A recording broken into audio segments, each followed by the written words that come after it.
नमस्कार दोस्तों, स्वागत है आपका हमारे चैनल बिहारी नॉनस्टॉप न्यूज में। तो चलिए बिहार की 10 प्रमुख बड़ी खबरों को जानते हैं। तो खबरों की ओर आगे बढ़ने से पहले एक नजर सुर्खियों पर। बिहार में सिपाही भर्ती के लिए आयोजित सीएसबीसी परीक्षा का ओएमआर सीट गायब। इस तारीख को होगी फिर से परीक्षा। बिहार में उमस भरी गर्मी से लोग परेशान, रह रहकर बरस रही है रिमझिम फुहारे। सियासी गलियारे से बड़ी खबर, आरजेडी के 18 विधायकों की सदस्यता जाएगी। ऑनलाइन होगा सरकारी कर्मियों का रिकॉर्ड, इन सुविधाओं का मिलेगा लाभ। पटना के बाद अब औरंगाबाद में मंकी पॉक्स का संदिग्ध मरीज, हाल ही में दिल्ली से लौटा था शख्स। बिहार सीएसबीसी यानी कि केंद्रीय सिपाही चयन पार्षद के द्वारा 2380 पदों पर भर्ती के लिए प्री परीक्षा का आयोजन 27 मार्च 2022 को किया गया था। परीक्षा में 194 छात्रों का ओएमआर सीट गायब हो गया है। इन बच्चों की परीक्षा का आयोजन बेतिया के एमजेके कॉलेज में किया गया था। मामले में पार्षद ने गंभीरता दिखाते हुए केंद्र के प्राचार्य और शिक्षकों के खिलाफ एफआईआर दर्ज करा दिया है। वहीं बताया जा रहा है कि जिन छात्रों का ओएमआर सीट गायब हुई है उनकी परीक्षा फिर से ली जाएगी। इस परीक्षा का आयोजन 28 अगस्त को किया जाएगा। परीक्षार्थियों के लिए पटना के आरपीएस मोड़ पर स्थित sir Ganesh Dutt memorial college में सेंटर बनाया गया है। परीक्षार्थियों को सुबह 9 बजे से रिपोर्ट करना होगा। केंद्रीय सिपाही चयन पार्षद के विशेष कार्य पदाधिकारी राजकिशोर बैठा ने बताया कि इस परीक्षा के लिए पूरे राज्य में सेंटर बनाए गए थे। बेतिया में एमजेके कॉलेज में भी सेंटर बनाया गया था। कॉलेज में दूसरी पाली में कमरा नंबर 3 में 300 बच्चों की परीक्षा होनी थी। इनमें से 194 बच्चे शामिल हुए थे। परीक्षा के बाद कमरे में उपस्थित छात्रों की ओएमआर सीट जमा नहीं हुई। ऐसे में कमरे के शिक्षकों और प्राचार्य पर एफआईआर दर्ज किया गया है। हालांकि इससे बच्चों की परेशानी बढ़ गई है। इतने शॉर्ट टाइम में परीक्षा का आयोजन करने से बच्चों में भी नाराजगी है। बिहार में मानसून की सक्रियता अब बेहद कम हो गई है। प्रदेश में बारिश होगी, लेकिन कहीं भी तेज या भारी बारिश जैसी कोई संभावना नहीं है। हालांकि मौसम विभाग ने उत्तर बिहार में हल्की मध्यम स्तर की वर्षा होने की संभावना जताई है। वहीं दक्षिण बिहार में वर्षा नहीं होने के आसार हैं, यानी कई जिलों में उमस भरी गर्मी फिलहाल बरकरार रहेगी। झमाझम बारिश का दौर रुकने से किसानों के इरादों पर पानी फिर चुका है। मानसून की इस आंख मिचौली से बिहार के किसान बेहाल हो चुके हैं। मौसम विभाग के अनुसार उत्तर पश्चिम, उत्तर पूर्व और उत्तर मध्य बिहार के 19 जिलों में बेहद हल्की बारिश हो सकती है। इन जिलों में पश्चिम चंपारण, पूर्वी चंपारण, गोपालगंज, सिवान, सारण, मधुबनी, दरभंगा, सीतामढ़ी, शिवहर, मुजफ्फरपुर, वैशाली, समस्तीपुर, सुपौल, अररिया, किशनगंज, कटिहार, पूर्णिया, सहरसा और मधेपुरा शामिल है। मौसम विज्ञान केंद्र की माने तो बिहार के दक्षिण पूर्व, दक्षिण पश्चिम और दक्षिण मध्य बिहार के कुछ जिलों में हल्की फुहारें पड़ सकती है। कैमूर, रोहतास, औरंगाबाद, अरवल, भोजपुर, बक्सर, जहानाबाद, गया, शेखपुरा, नवादा, पटना, नालंदा, बेगूसराय, खगड़िया, लखीसराय, भागलपुर, मुंगेर, बांका और जमुई में बेहद हल्की बारिश के आसार हैं।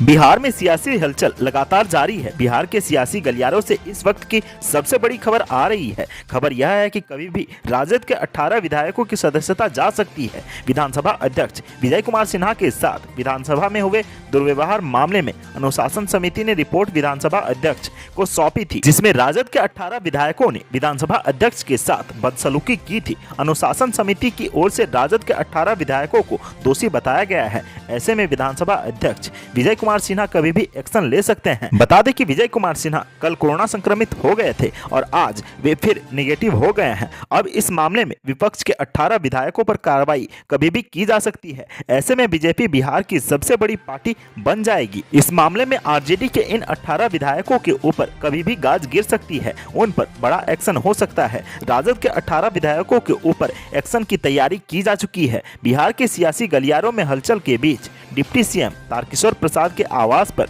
बीजेपी विधायकों की बैठक बुलाई गई थी, जो लगातार जारी है।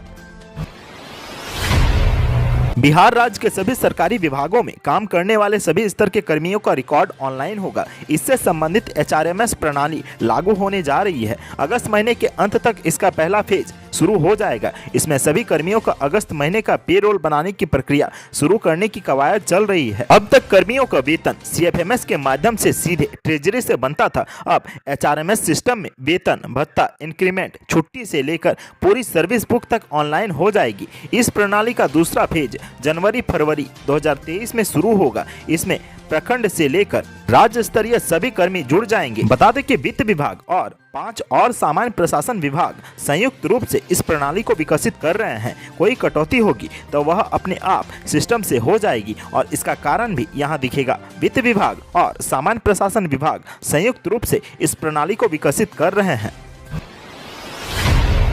बिहार में बढ़ते मंकीपॉक्स के खतरे के बीच अब एक और संदिग्ध औरंगाबाद में पाया गया है। दिल्ली से जिले में आए एक युवक को बुखार के साथ शरीर में बड़े बड़े फफोले हो गए। इससे मंकीपॉक्स की संभावना जताई जा रही है। मंकीपॉक्स की पुष्टि हुआ भी नहीं कि स्वास्थ्य विभाग में हड़कंप मच गया है। फिलहाल युवक का सैंपल लिया जाएगा और उसे जाँच के लिए पुणे भेजा जाएगा। मामले को लेकर औरंगाबाद के सिविल सर्जन सह मुख्य चिकित्सा पदाधिकारी डॉक्टर वीरेंद्र कुमार प्रसाद ने बताया कि पिछले दिनों ही युवक दिल्ली से औरंगाबाद आया है। युवक औरंगाबाद के कुटुंबा गांव का निवासी है। दिल्ली से बिहार लौटते ही उसकी तबीयत बिगड़ने लगी। उसे बुखार के साथ साथ पूरे शरीर में निंसा होने लगे।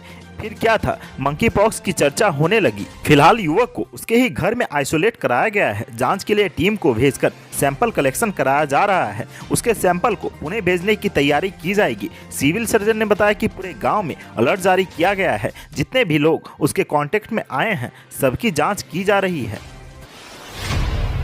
मतदाता सूची में अब बेहद आसानी से नए मतदाता अपना नाम जुड़वा सकते हैं। भारत निर्वाचन आयोग द्वारा नए दिशा निर्देश के बाद बतौर मतदाता पंजीकरण कराने के लिए वर्ष में 4 मौके मिलेंगे। प्रत्येक वर्ष 1 जनवरी, 1 अप्रैल, 1 जुलाई और 1 अक्टूबर अर्हता तिथि के तौर पर मान्य होंगे। जिस तिमाही में नए मतदाता की आयु 18 वर्ष पूरी हो जाएगी उसका नाम मतदाता सूची में शामिल हो जाएगा। 17 साल पूरी करने के बाद युवाओं के लिए अग्रिम आवेदन की भी सुविधा अब शुरू हो गई है। उन्हें सिर्फ 1 जनवरी की अर्हता तिथि की प्रतीक्षा करने की जरूरत नहीं रह गई है। अब से निर्वाचन नामावली प्रत्येक तिमाही में अद्यतन की जाएगी और पात्र युवाओं को उस वर्ष की अगली तिमाही में पंजीकृत किया जा सकता है जिसमें उन्होंने 18 वर्ष की पात्रता आयु पूरी कर ली हो। पंजीकरण करवाने के बाद उन्हें निर्वाचन फोटो पहचान पत्र जारी किया जाएगा।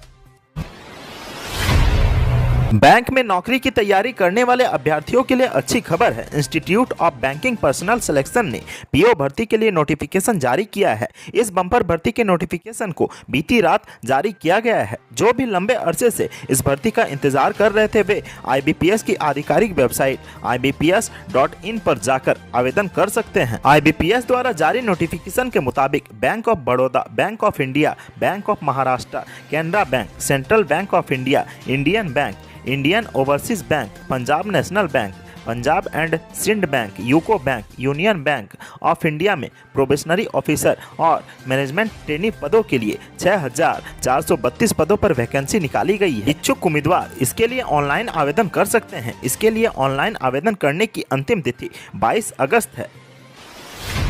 बिहार के नेता प्रतिपक्ष तेजस्वी यादव एक बार फिर सरकार पर हमलावर होते दिखे। उन्होंने कई गंभीर आरोप लगाते हुए महंगाई, बेरोजगारी और बदहाल अर्थव्यवस्था को लेकर अपने फेसबुक और ट्विटर पेज पर एक पोस्ट किया है जहां उन्होंने लिखा है कि यह अयोग्य सरकार देश की आय को बढ़ाने की बजाय देश की संपत्ति बेच रही है। ऐसा देखा गया है कि राजद नेता तेजस्वी यादव अक्सर सोशल मीडिया के माध्यम से बेरोजगारी, महंगाई समेत अन्य मुद्दों को उठाने का काम करते रहते हैं। इसी क्रम में उन्होंने इस बार भी अपने सोशल मीडिया पर लिखा कि महंगाई, बेरोजगारी और बदहाल अर्थव्यवस्था देश की सबसे गंभीर व ज्वलंत समस्या है, लेकिन दुर्भाग्य है कि सरकार जन सरोकार के इन मुद्दों पर बात ही नहीं करना चाहती है। यह अयोग्य सरकार देश की आय बढ़ाने की बजाय देश की संपत्ति बेचकर युवाओं एवं आम जनों को भ्रमित कर कितने दिन काम चलाएगी।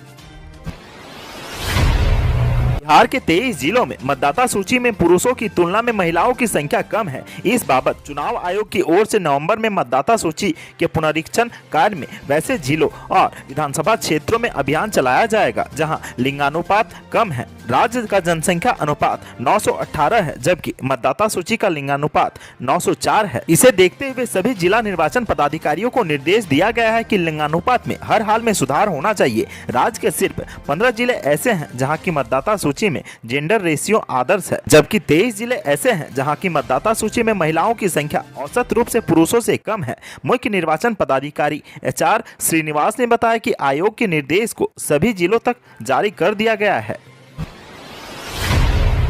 बिहार में अग्निपथ योजना के तहत सेना में अग्निवीरों की भर्ती होने जा रही है। ये बहाली अक्टूबर महीने से दानापुर में शुरू होगी। 7 से 23 अक्टूबर तक होने वाली भर्ती कार्यालय दानापुर स्थित चांदमारी मैदान में की जाएगी। बिहार के 7 जिलों में ये भर्ती होगी। इन जिलों में पटना, बक्सर, भोजपुर, सीवान, सारण, गोपालगंज और वैशाली शामिल है। खास बात यह है कि इस भर्ती रैली में महिला उम्मीदवारों को शामिल नहीं किया जाएगा। इस रैली में भाग लेने के लिए अभ्यर्थियों को ऑनलाइन अप्लाई करना होगा। अक्टूबर के बाद उम्मीदवार पंजीकरण नहीं कर सकेंगे। 18 सितंबर से अभ्यर्थियों के ईमेल पर एडमिट कार्ड भेजे जाएंगे। अभ्यर्थियों को एडमिट कार्ड पर दी गई तिथि पर बताए गए जगह पर अपनी उपस्थिति दर्ज करानी होगी। अगर आप इससे जुड़ी विस्तृत जानकारी चाहते हैं तो ऑफिशियल वेबसाइट www.joinindianarmy.nic.in पर कांटेक्ट कर सकते हैं।